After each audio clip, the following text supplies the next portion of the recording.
bersama saya Friska Clarissa. Saudara, seorang pegawai di Badan SAR Nasional atau Basarnas meninggal seusai menjadi korban begal di Kemayoran, Jakarta Pusat. Komplotan para begal itu kini diburu polisi. Kejadian naas dialami Mita Nurkasana, perempuan berusia 22 tahun yang merupakan karyawan Badan SAR Nasional Basarnas.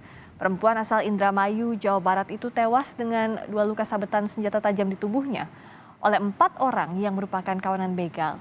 Diketahui korban sedang menunggu ojek online pada Jumat dini hari di Jalan Angkasa, Kemayoran, Jakarta Pusat. 2 dari 4 pelaku menyerang korban setelah korban terluka. Para pelaku mengambil tas dan handphone milik korban. Polisi menyebut nyawa korban tidak tertolong setelah sempat dibawa ke rumah sakit. Polisi belum merinci terkait proses penyelidikan yang tengah berlangsung. Identitas komplotan begal itu pun masih dalam pengejaran. Polisi kini bergerak memburu para pelaku begal. Komplotan begal beraksi dan menewaskan pegawai Basarnas di Jalan Angkasa, Kemayoran, Jakarta Pusat. Warga sekitar menyebut kawasan sekitar Jalan Angkasa ini memang rawan begal. Saksi menyebut 4 pelaku berboncengan dengan 2 sepeda motor serta mengambil telepon genggam milik korban. Dia lagi sama pasangannya kan semalam di sini. Jadi tiba-tiba ada orang yang jambret masnya, akhirnya ngasih batok badannya. Datangnya dari sana lawan arus ke sini, terus balik lagi. Lihat ada orang di sini berdua, akhirnya diambil lah barangnya. Gitu. Kalau saat kejadian ini memang kondisi jalan ini sepi apa gimana? Sepi, pasti sepi. Karena selama pandemi kan selalu sepi jalan ini. Terangan agak gelap kalau daerah sini. Kalau di saya kan terang, gitu. Kalau di sini gelap. Ini korban langsung meninggal di tempat, Bang? Informasinya meninggal di rumah sakit. Kalau kebegalan sering di sini, kekerasan sering. Sering ya? Termasuk rawan juga sih area sini, Pak. Polda Metro Jaya menyatakan terjadi peningkatan angka kriminalitas selama pandemi COVID-19 di DKI Jakarta. Kondisi jalan raya yang sepi saat pandemi membuat para pelaku kejahatan dengan leluasa melakukan aksi kejahatannya. Warga DKI berharap agar polisi lebih memperketat patroli pada jam malam karena rawan begal dan pencurian kendaraan bermotor. Ya, pada saat masa pandemi ini kan karena jalan sepi, kriminal semakin merajalela seperti pembegalan dan penjambretan, Bang. Memang tinggi, Bang, ya di masa pandemi ini ya? Tinggi, Bang, apalagi kalau jam sudah malam tuh kan sepi jalanan. Itu rawan sekali, Bang, begal, Bang. Ya, kalau sekarang sih cenderung meningkat sih, Bang. Kalau malam sih banyak kayak begal kayak gitu, Bang. Terus curanmor. Ya karena jalanan sepi sih yang terutama ya. Kalau malam kayak gitu tuh sepi banget, Bang. Kawanan begal terus memakan korban. Yang terbaru seorang pegawai Basarnas meninggal dunia. Lalu apa hukuman tegas seharusnya bagi pembegal agar tidak ada lagi korban? Kita berbincang dengan pakar hukum pidana Universitas Trisakti, Asep Iwan Iryawan. Selamat sore, Kang Asep. Sore, Mbak Wes. Saya mau tanya dulu soal ini kan merebak lagi ada kasus kawanan begal. Sebenarnya apa sih yang menyebabkan muncul lagi? Ini kasusnya kan bukan kali ini saja. Sudah beberapa tahun yang lalu ada, tidak ada lagi sekarang. Ya, yang pertama ini karena kebutuhan ekonomi, kedua profesi, ketiga alasan-alasan lain. Kalau di daerah dikenal dengan bajing luncat, kalau di Jakarta dikenal dengan kapak merah lah. Jadi kalau istilah hukumnya ini kan pencurian dengan kekerasan, ya. Nah, ini sekelompok orang-orang tertentu, kelompok-kelompok tertentu, ya. Nah, ini menjadikan profesi, ya. Dan ini mereka tidak mengenal siapapun, ya. Bagi dia siapapun yang ada bisa dirampok, ya dirampok. Dalam tanda kutip dibegal, ya dibegal. Padahal ancamannya kan dari mulai 5 tahun sampai hukuman mati di 365 itu. Oke. Nah, dengan sanksi demikian, kalau udah ada aturannya di KUHP, apa efek jerahnya kurang sehingga masih nekat aja ada komplotan begal sampai sekarang? Ya, sampai efek jerah kan kita ketahui bahwa ini kan sindikat yang terorganisir, ada kelompok-kelompok, ya tadi kelompok bajing luncat, kelompok kapak merah, dan kelompok-kelompok lainnya. Para perampok ini kan karena tadi telah menjadikannya profesi, sehingga siapapun dia sikat sama dia, babak habis sama dia. Nah, satu itu. Kedua, nah ini hukumannya memang terlalu ringan-ringan mereka. Kan seharusnya hukumannya berat. Kita kan pernah melihat di komplek perumahan, bagaimana anak kecil, orang sampai meninggal, dulu pernah ada kejadian kan menggegerkan. Atau di jalan-jalan tertentu, ya di tempat fasilitas umum, apalagi di keadaan dini hari atau malam hari, ya. Nah itu mereka bergeraknya dengan leluasa. Nah keleluasaan itulah yang memang dipergunakan oleh para perampok-perampok ini, para begal-begal ini untuk melakukan aksinya. Nah, setelah mereka tertangkap, diproses. Nah, ketika proses itulah, ketika ada penegakan hukum yang tidak konsisten, ya kemudian ada bantuan dari kelompok-kelompoknya, ya mafianya yang menanggulangi, dan lebih parah lagi ya ketika mereka di LP, ada sindikatnya yang membantu, keluarganya yang menanggung dan sebagainya. Itu sindikatnya sudah terbiasa. Maka saya pikir ini harus ada tindakan tegas dari aparat kepolisian. Makanya dulu kita kenal kan, bagaimana preman-preman ini zaman rejim dulu, ya itu dihabisin kan dengan Petrus itu, karena nggak kapok habisin dengan Petrus. Tapi kan ini bertentangan dengan ajasi manusia. Betul. Ya. Nah, kalau sekarang langkah ekstrimnya apa yang bisa dilakukan oleh polisi, Kang Asep, untuk menghentikan aksi begal ini? Ya setidak-tidaknya tindakan tegas tadi. Kalau mereka melawan ya tembak di tempat. Saya masih ingat ya, kalau nggak ditembak di tempat ya mereka akan melakukan.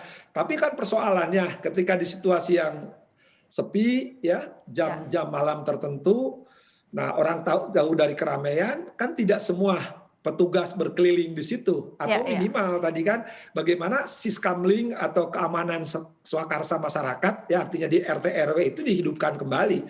Kalau nggak dihidupkan kembali, nah ini akan terjadi terus. Karena kebutuhan ekonomi kan, situasi pandemi setidaknya ada kebutuhan mereka-mereka yang pelariannya ke dunia hitam itu. Oke, nah begini, misalnya kayak sekarang ini kan di Jalan Angkasa, dikenal oleh warga katanya rawan begal. Sudah rawan tapi tidak ada pengawasannya. Sebenarnya apakah semestinya pihak kepolisian bisa mengawasi titik-titik yang dianggap rawan oleh para sindikat seperti ini, Kang Asep? Ya, kalau masyarakat sudah tahu di Jalan Angkasa itu sering kejadian dan itu rawan, kan setidaknya muspika atau kelurahan itu melaporkan kepada aparat keamanan. Nah minimal di tingkat polsek harus berani menjaga kan kalau itu memang kejadian. Satu itu. Jadi daripada dari pihak aparat. Kedua ya masyarakat di situ jangan diam gitu kan. Artinya di sekitar itu entah perkantoran, entah perumahan harus menggiatkan tadi. Siskamling tadi dihidupkan kembali bagaimana situasi-situasi masyarakat yang rawan itu harus dihidupkan. Atau juga kan di situ ada warung-warung dan sebagainya ya. Nah, warung-warung itu kan jangan hanya nempel di situ, tapi setidak-tidaknya ya, nah ada yang jaga gitu. Kalau udah jaga, nah, tapi lebih penting lagi mereka-mereka yang minta menunggu ojek online, jangan di tempat-tempat yang ini. Lebih baik kan tunggu di kantornya kan. Nunggu di kantor, jangan nunggu ke depan. Tapi kan ojek online bisa masuk ketika. Tapi kalau dia lawan di situ di daerah yang gelap, ya akan terulang karena mafianya pasti sindikat begal-begal itu pasti nunggu di tempat-tempat tertentu, nunggu sepi, nunggu mangsanya. Dan mereka biasanya bekerja terorganisasi dengan baik begitu ya, Kang Asep, sudah tahu areanya, sudah tahu harus mengincar siapa di mana begitu ya.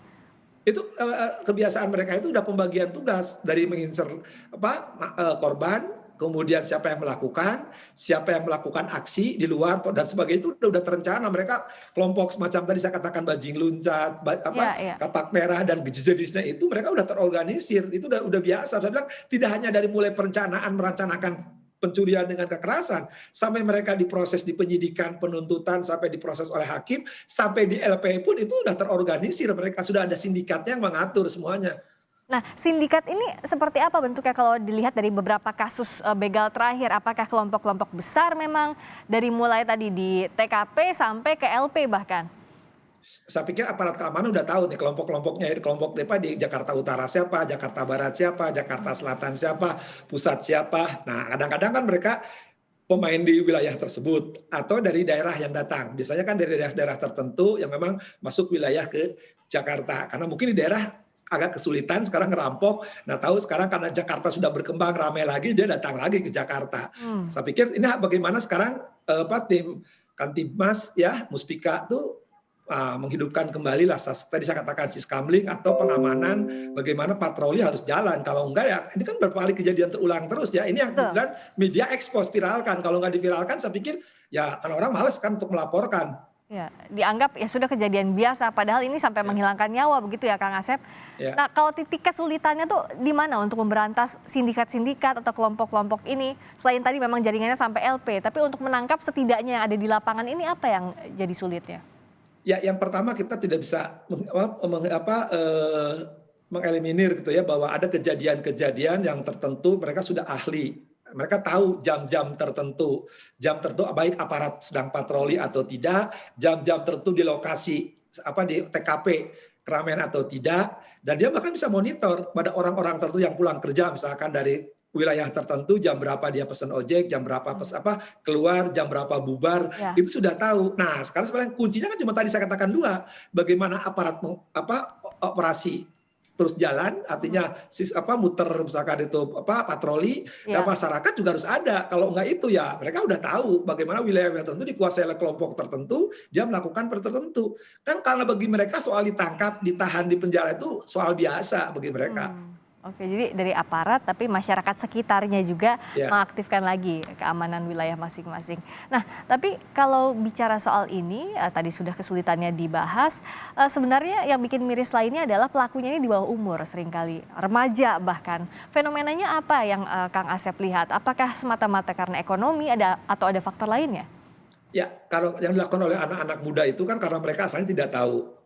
Mereka senang kan karena kenakalan asalnya, kan malah di Bandung Pak pernah kejadian kan sampai bagaimana hanya perebutan itu kelompok-kelompok yang motor-motor itu kan. Ya, ya. Nah, satu tidak tahuan, kedua mereka terbina oleh kelompok seniornya yang sudah pengalaman. Jadi mereka akhirnya masuk ke geng itu terbiasa. Nah, apalagi diimingi dengan nilai-nilai ekonomi. Jadi anak-anak itu yang entah broken home, entah kebutuhan ekonomi, entah karena kebutuhan lain, ketika ada nilai sesuatu yang mereka bangga bahwa mereka bisa berbuat sesuatu, misalnya menghajar orang lain, tanda petik ya, apalagi bisa melukai orang lain. Ya, mereka ada kebanggaan tertentu tuh kelompok-kelompok yang dalam petik saya katakan tuh udah sakit jiwa ya. Nah, tapi ya kelompok ada lain juga karena dia diiming-imingi. Nah, yang kedua itu. Yang ketiga lebih parah. Mereka diancam, ditakut-takuti. Jadi kalau mereka berani dari keluar, mereka diancam oleh seniornya itu. Nah, oleh senior atau oleh gengnya itu, oleh mafianya itu, ya gangsternya, mereka bisa dihabisin juga. Nah, daripada mereka di rumah juga broken home, sekolah nggak jalan, ya kemudian ada teman-teman gauli gitu, ya akhirnya mereka ngikutin. Nah, inilah terbina terus. Ini yang bahaya ya, karena terus dibina akhirnya mereka jadi masuk ke kelompok begal ini. Nah, tapi kalau bicara soal tadi perilaku kita katakan begal ini yang terus menjamur, apakah situasi pandemi ini jadi salah satu pemicu yang harus lebih diwaspadai? Karena tadi faktor ekonomi jadi salah satunya. Belum lagi misalnya akan lebih sepi dong kondisi jalanan di masa pandemi ini, Kang Asep.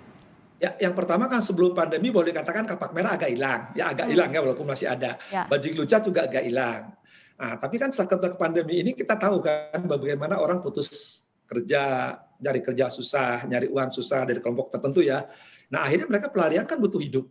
Di samping mereka pinjam-pinjol, ya sekarang mereka jadi penjul gitu kan, jadi penjahat-penjahat tadi kan. Ketika penjahat-penjahat tadi ini setidak-tidaknya mempengaruhi situasi ekonomi, kebutuhan ekonomi mereka.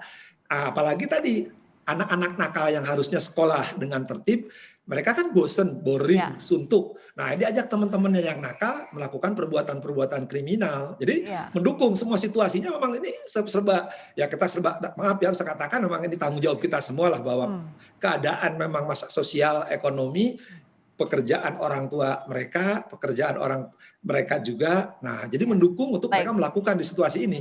Ya, kesigapan dari aparat, tapi masyarakat juga harus waspada untuk mengantisipasinya. Terima kasih atas waktunya sekali lagi. Kang Asep Iwan Iryawan, pakar hukum Universitas Trisakti telah bergabung di Kompas Petang. Berikutnya kami